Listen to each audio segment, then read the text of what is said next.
I'm Sean Murray, composer of Call of Duty Black Ops. Well, I started playing guitar and piano when I was 5 years old. I was a child and took an interest in music. I think I had a David Cassidy album and a Beatles album, and I love them both, so I decided I wanted to sing and play guitar. When I was 10 years old, my father is a director and an actor as well. He brought us out to Hawaii for 6 months to work on a film that he was directing. And at the time we were living in Long Island. So we came back from Hawaii and Dad went into the city to work with the composer on the film. And he hired a first-time composer right out of film school named Brad Fiedel. And Brad Fiedel went on to score the Terminator movies. So he would bring home the tapes and I'd listen to the themes that Brad was writing. And they were just fantastic. I got so excited by them. I learned them on the piano. And it really made me start to appreciate film music and got me interested in it.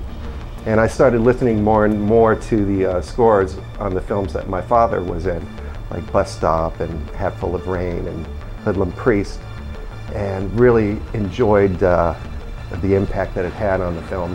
And one film in particular that was very interesting to me was Hatful of Rain, which was scored by Bernard Herrmann. So I'm 10 years old and I said, I want to be a film composer. Yeah, I studied classical piano and classical guitar with a prodigy of Segovia's, a guy named Ray Ressner. And I studied with him from the time I was 16 to 19. And he was just fantastic. And when Segovia came into Santa Barbara for his concert tour, he was 90 years old. It was amazing. He would never use any microphone, so you just had to go with the ambience of the hall that he was in.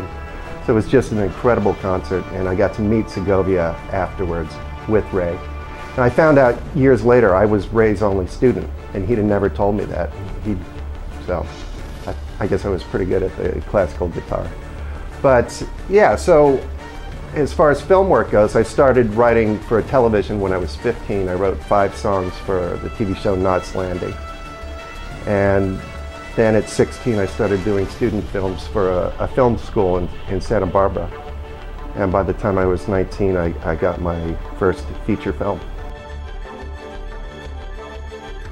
I tried cello in college. I went to City College for music education, a little further music education.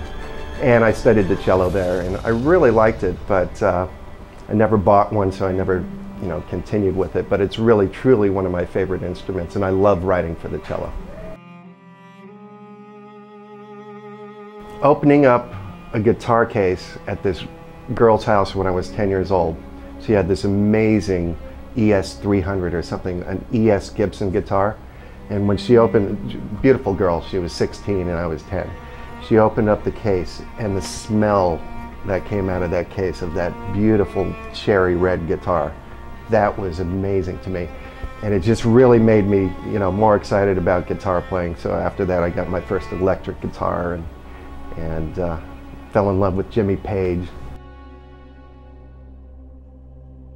Now video games, when I started my first film, it was 1986, and it was a film called Scorpion. So I continued writing for film, independent film. Then I got into television. I was writing for soap operas, As the World Turns, Guiding Light, Another World, and I did that for 3 years, built up a huge library that is in use today. It's beautiful. And every time you turn on the television, I hear my stuff on Oprah from stuff that I did 15 years ago. So from there, from the soap operas, then I got some more independent films. One of my favorite films was Ocean Tribe, about a young man dying of cancer, whose friends take him on that one last surf trip to Mexico. And it's just such a beautiful film. So from there, I got a television series on the USA Network for Universal called The Savage Dragon, and it was animated. And it was very dark and very aggressive, and I would not let my kids watch it. But it was great. It was Eric Larson. He was a great cartoonist and comic book artist and writer. So that really was fun. I loved doing that show. And from there, I got Buffy the Vampire Slayer through a friend of mine named Tony Head, who played the professor on the show. And he gave my tape to Joss Whedon, and it went in a box. And for the second season, they were looking to change the sound of the show. And my tape was in the box, and he went through it, got to the bottom, stuck it in, and called me in. So that's how that happened. I was also writing for Showtime. I did a television series called Women, Stories of Passion. And it was very much like the Red Shoes Diary sort of thing. And I just continued to do more television film work, some more theatrical film work. And so I had quite a bit of a resume. In 2003, my brother-in-law was a lead artist over at Lexaflux, and they had just been bought by Activision. They were working on a title called True Crime: Streets of LA. So Peter Morwick, the head of the studio, had listened to some of my music. He knew my work from television and some of my movies, and invited me in for a meeting, and we talked. And he asked me if I'd do a couple of scenes. I said, sure. You know, so I did a couple of scenes. I found out that about 4 other composers were doing scenes too. So it was basically, I got snagged into an audition. But the great thing is, when everybody had their work submitted, the entire studio was able to vote on who they wanted to score the game. And I got the votes, and I was so stoked. So that's how I started in the video game world. And from there, my second game, then I did more films. And I really didn't think of the video games as being just a continuing career. It was just really fun to do, but I really loved it. I didn't know what kind of impact that would have. And when I found out that True Crime Streets of LA made $500 million, I thought, oh, okay, this is a growth industry. Maybe I ought to look into this a little bit more. So 2 years later, when it came time for the sequel, True Crime New York, Brian Toohey, who became audio director over at Lexaflux, invited me in to work with them again on that. And there, Brian Toohey and I really developed a terrific working relationship together. And then cut to 2 years later, when Call of Duty World at War was on the blocks. Brian was now audio director over at Treyarch. So he called me back. The guys really wanted to change the direction of the World War II shooter, having just come off, Activision having just come off the great success of Modern Warfare. There was a lot of criticism. Why are you guys doing another World War II shooter? So they brought me in to kind of spice things up. We knew that because of our previous working relationship that we could try things and push the boundaries. And so we did, and the score was very successful. Well, the first thing I did was not listen to any of the previous Call of Duties.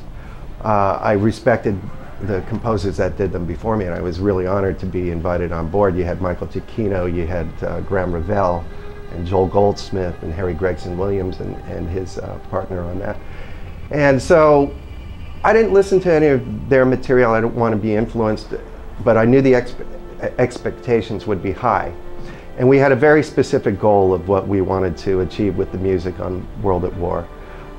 This was the first time the United States, in the war with the Pacific with the Japanese, had come up against this kind of enemy. They had never seen that kind of brutal jungle warfare. So there was almost like this alien world that the Americans were being introduced to. So I really wanted to capture the fear of the American soldier and this bizarre kind of warfare that they were thrust into. I mean, and they were just horrified and petrified at the brutality of their enemy. So that was the main purpose of what I was there to do with the music. And the way I achieved that was by just letting the imagination go and not being restricted by any kind of formulas or mores on the World War II thing. And then when we got to the Russian campaign fighting against the Nazis, I just really wanted to convey the coldness of that enemy and their just twisted kind of mentality and their just absolutely psychopathic frame of mind. So I did that with very kind of neo-Stalinist sort of Russian music mixed in with Germanic, almost techno, mixed with classical music, almost Wagnerian kind of influence as well. So it was all about defining those two areas of warfare by those very specific ideas of what we wanted to translate. The alien world fighting the Japanese, and then the just psychopathic world fighting the Nazis.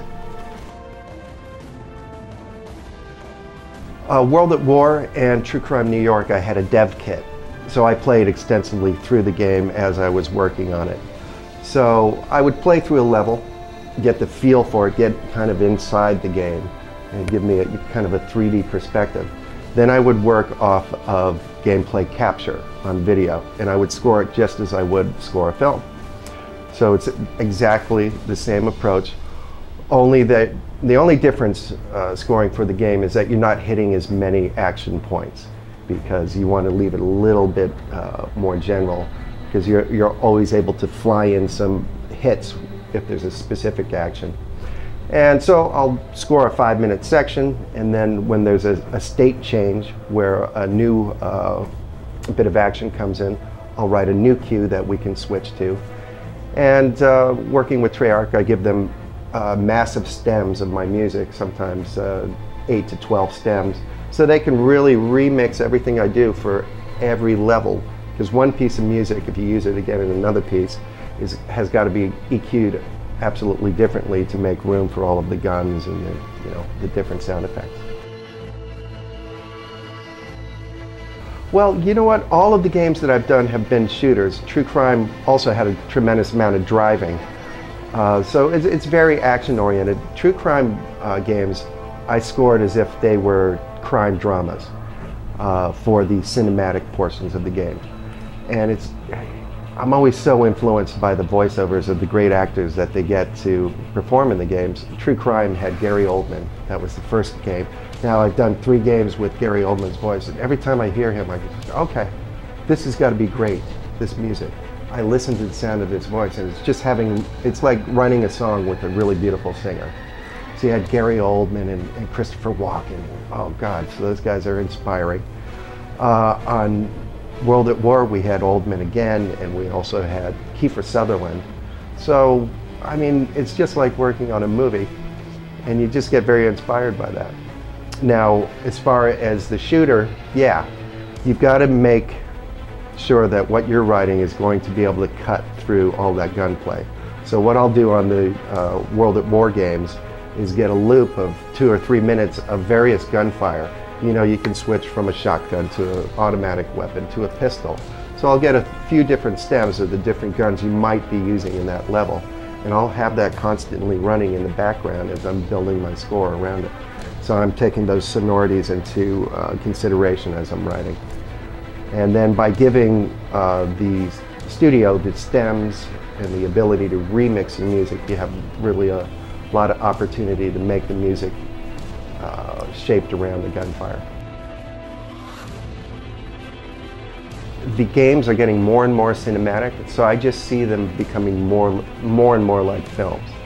I see that there needs to be some technology changes to allow for more innovative uses of the music in the games, for smoother transitions, for more interesting options. I'd like to see some interactivity with the player.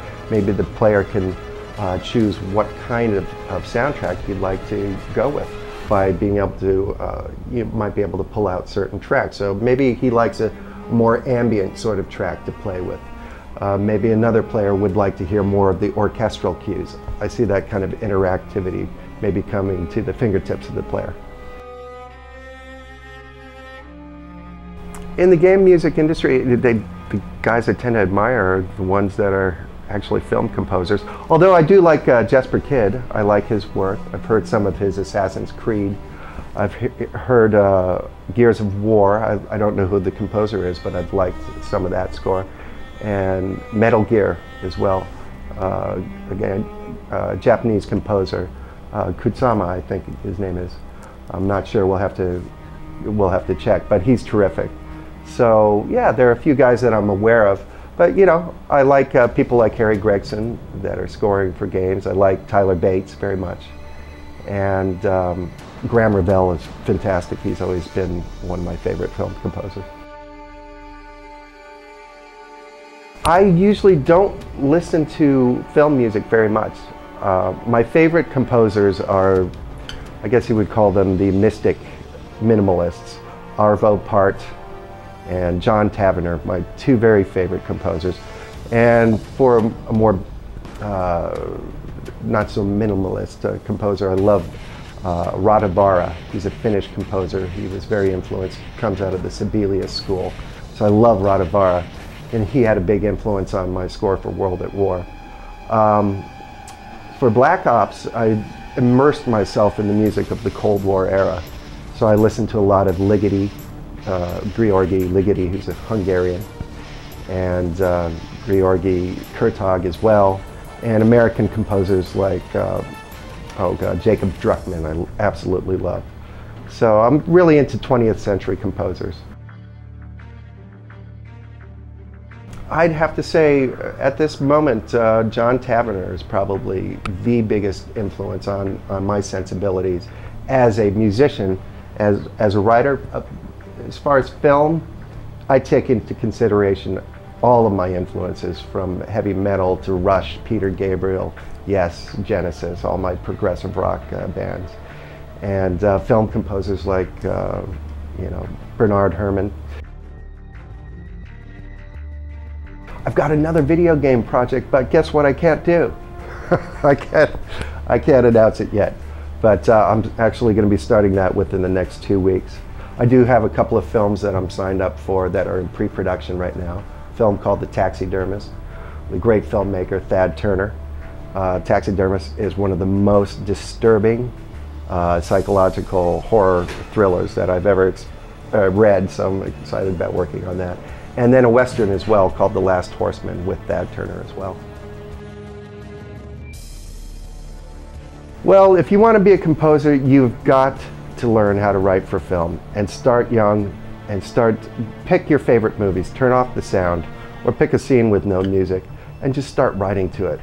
Take one scene, write 3 different attitudes, give yourself an objective. Okay, I want to make this scary. Doesn't matter what they're talking about.